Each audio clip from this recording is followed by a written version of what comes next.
നെന്മാറ ഇരട്ടക്കൊലപാതക കേസിൽ വിധി ഇന്നാണ്. പാലക്കാട് അഡീഷണൽ ജില്ലാ സെഷൻസ് കോടതിയാണ് വിധി പറയുക. ചെന്താമര കുറ്റക്കാരനാണെന്ന് നേരത്തെ കോടതി കണ്ടെത്തിയിരുന്നു. പ്രതിക്ക് വധശിക്ഷ നൽകണമെന്നാണ് പ്രോസിക്യൂഷന്റെയും കൊല്ലപ്പെട്ട സുധാകരൻ സജിത ദമ്പതികളുടെയും മക്കളുടെയും ആവശ്യം. വിവരങ്ങളുമായി അരുൺ ആലത്തൂർ ചേരുന്നുണ്ട്. അരുൺ, ഈ സാഹചര്യത്തിൽ പ്രത്യേകിച്ച് ഈ കേസുമായി ബന്ധപ്പെട്ട് ഇതിൻ്റെ ഒരു സാഹചര്യങ്ങളൊക്കെ നേരത്തെ തന്നെ റിപ്പോർട്ട് ചെയ്യപ്പെട്ടതാണ്. ആ കേസുമായി ബന്ധപ്പെട്ട് ഇതിൻ്റെ വെർഡിക്റ്റ് വരുന്ന ദിവസമാണിന്ന്. നേരത്തെ തന്നെ സുധാകരൻ സജിത ദമ്പതികളുടെ മക്കൾ അവർ വളരെ കണ്ണീരണിഞ്ഞുകൊണ്ട് ഈ പ്രതിക്ക് അയാൾ ഒരു തരത്തിലും ഏതെങ്കിലും രീതിയിലുള്ള ഇളവുകൾ അനുഭവിക്കാൻ യോഗ്യനല്ല, കോടതിയിൽ നിന്ന് പോലും കോടതിയോട് പോലും കയർക്കുന്ന രീതിയിലുള്ള ധാർഷ്ട്യം കാണിക്കുന്ന രീതിയിലുള്ള പെരുമാറ്റം ഉണ്ടാകുന്നു എന്നൊക്കെ പറഞ്ഞതാണ്. ഇപ്പോൾ ഈ വധശിക്ഷ വേണമെന്ന് തന്നെ കുടുംബം ആവശ്യപ്പെടുന്ന ഒരു സാഹചര്യം. ഇന്ന് ഈ വിധി വരുമ്പോൾ ഈ കേസിൻ്റെ പശ്ചാത്തലം ഒന്ന് ഓർമ്മിച്ചെടുക്കാം. അരുൺ.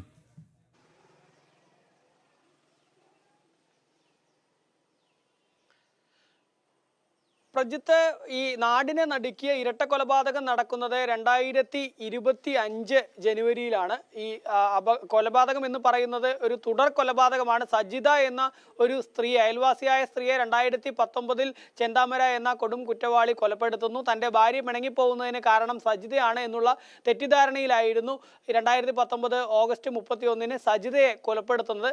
അതിൻ്റെ തുടർച്ച എന്നോണം അതിൽ റിമാൻഡിൽ കഴിയുകയായിരുന്ന പ്രതി ജാമ്യത്തിൽ ഇറങ്ങിയതിന് ശേഷമാണ് പിന്നീട് ഈ സുധാകരൻ, സജിതയുടെ ഭർത്താവായിട്ടുള്ള സുധാകരൻ, അതുപോലെ തന്നെ ഭർത്തൃമാതാവായിട്ടുള്ള ലക്ഷ്മി എന്നിവരെ കൊലപ്പെടുത്തുന്നത്. ആ ഇരട്ട കൊലപാതകം നടത്തി അതിൻ്റെ ഈ വിചാരണയും മറ്റ് നടപടികളും ഒക്കെ, കുറ്റപത്രം സമർപ്പിക്കലായാലും വിചാരണകളായാലും എല്ലാം അതിവേഗമാണ് കോടതിയിൽ നടന്നത്. പാലക്കാട് അഡീഷണൽ ജില്ലാ സെഷൻസ് കോടതിയിലായിരുന്നു ഈ വിചാരണയും മറ്റുമൊക്കെ പൂർത്തിയാക്കിയത്. തുടർന്ന് കഴിഞ്ഞ ദിവസം ഈ ചെന്താമര കുറ്റക്കാരനാണെന്ന് കോടതി കണ്ടെത്തുകയും ചെയ്തു. പിന്നീട് നിയമസഹായ വേദി ഈ കേസിൽ മിറ്റിഗേഷൻ റിപ്പോർട്ട് സമർപ്പിക്കുകയുണ്ടായി. 3 അഭിഭാഷകരടങ്ങുന്ന സംഘം ഈ ചെന്താമരയെ ജയിലിൽ ചെന്ന് സന്ദർശിച്ച ശേഷമായിരുന്നു മിറ്റിഗേഷൻ റിപ്പോർട്ട് സമർപ്പിച്ചത്. ആ മിറ്റിഗേഷൻ റിപ്പോർട്ടിൽ ഉൾപ്പെടെ ഈ ചെന്താമര ആദ്യഘട്ടത്തിലൊന്നും തനിക്ക് ഇതിൽ ചെയ്ത കുറ്റത്തിൽ യാതൊരു കുറ്റബോധവും ഇല്ല എന്ന് മാത്രമല്ല, നിരന്തരം കോടതിയെ വെല്ലുവിളിക്കുകയും പരിഹസിക്കുകയും ഒക്കെയാണ് ചെയ്തത്. തനിക്കെതിരെ ആര് വന്നാലും കൊല്ലും, ഇനിയും ആരെങ്കിലും വന്നു കഴിഞ്ഞാൽ കൊല്ലും, കോടതിക്ക് ഇങ്ങനൊരു അവസ്ഥ വന്നാലേ ഇത് മനസ്സിലാവുകയുള്ളൂ എന്ന തരത്തിലൊക്കെയുള്ള പ്രതികരണമായിരുന്നു ചെന്താമരയുടെ ഭാഗത്തു നിന്നുണ്ടായത്. ഒരു കവിളത്തടിച്ച മറു കവിൾ കാണിച്ചു കൊടുക്കാൻ താൻ ഗാന്ധിജി അല്ല എന്ന് പോലും ഒക്കെ കോടതിയോട് വിളിച്ചു പറയുന്നതായിരുന്നു ചെന്താമര ചെയ്തിരുന്നത്. പക്ഷേ പിന്നീട് ഈ മിറ്റിഗേഷൻ റിപ്പോർട്ട് വരുന്ന സമയത്ത് ആദ്യ ദിവസം ഈ അഭിഭാഷകരോടൊന്നും സഹകരിക്കാതിരുന്ന ചെന്താമര പിന്നീട് തനിക്ക് കുറ്റബോധമുണ്ട്, തനിക്ക് തൻ്റെ മകളെ പോലെയാണ് ഈ കൊല്ലപ്പെട്ട സുധാകരൻ്റെ മക്കൾ, വേണമെങ്കിൽ അതിൽ രണ്ടാമത്തെ മകളുടെ ചിലവും മറ്റുമൊക്കെ താൻ ജയിലിൽ നിന്ന് ജോലി ചെയ്ത് കിട്ടുന്ന പണം ഉപയോഗിച്ച് നടത്താം എന്നൊക്കെ തരത്തിൽ ഏറ്റവും അവസാന ഘട്ടത്തിൽ വധശിക്ഷയാണ് എന്ന തരത്തിലൊക്കെ കാര്യങ്ങൾ എത്തുന്ന സാഹചര്യത്തിൽ ചെന്താമര പിന്നീട് ഈ മിറ്റിഗേഷൻ കമ്മിറ്റിയോട് അല്ലെങ്കിൽ അഭിഭാഷക സംഘത്തോട് മാറ്റിപ്പറയുന്ന ഒരു സാഹചര്യമൊക്കെ ഉണ്ടായിട്ടുണ്ട്.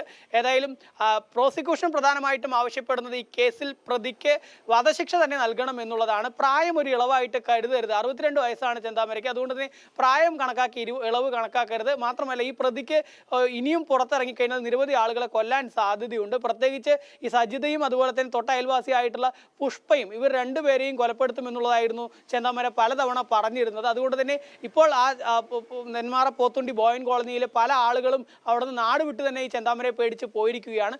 അതുകൊണ്ട് പ്രതി ഏതെങ്കിലും തരത്തിൽ പുറത്തിറങ്ങിക്കഴിഞ്ഞാൽ ഇനിയും ആളുകളെ കൊലപ്പെടുത്തുന്ന സാഹചര്യം ഉണ്ടാകും. മാത്രമല്ല, ഈ മാനസാന്തരം ഒന്നും പ്രതിക്ക് ഉണ്ടായിട്ടേ ഇല്ല. അവസാന ഘട്ടത്തിൽ ആരൊക്കെ പറഞ്ഞു പഠിപ്പിച്ചത് കൊടുത്തത് മൂലം പ്രതി തനിക്ക് കുറ്റബോധമുണ്ട് എന്ന തരത്തിൽ പ്രതികരിക്കുകയാണ്. കാരണം കോടതി ആദ്യത്തെ ദിവസം കുറ്റക്കാരനാണെന്ന് കണ്ടെത്തുന്ന ദിവസം പോലും കോടതിയെ പരിഹസിക്കുകയും അതുപോലെ വെല്ലുവിളിക്കുകയും ഒക്കെ ചെയ്തിട്ടുള്ള വ്യക്തിയാണ് ചെന്താമര എന്നുൾപ്പെടെയുള്ള കാര്യങ്ങളാണ് പ്രോസിക്യൂഷൻ പ്രധാനമായിട്ടും കഴിഞ്ഞ ദിവസം ഈ മിറ്റിഗേഷൻ റിപ്പോർട്ടിൽ ഉൾപ്പെടെ വാദിച്ചിരുന്നത്.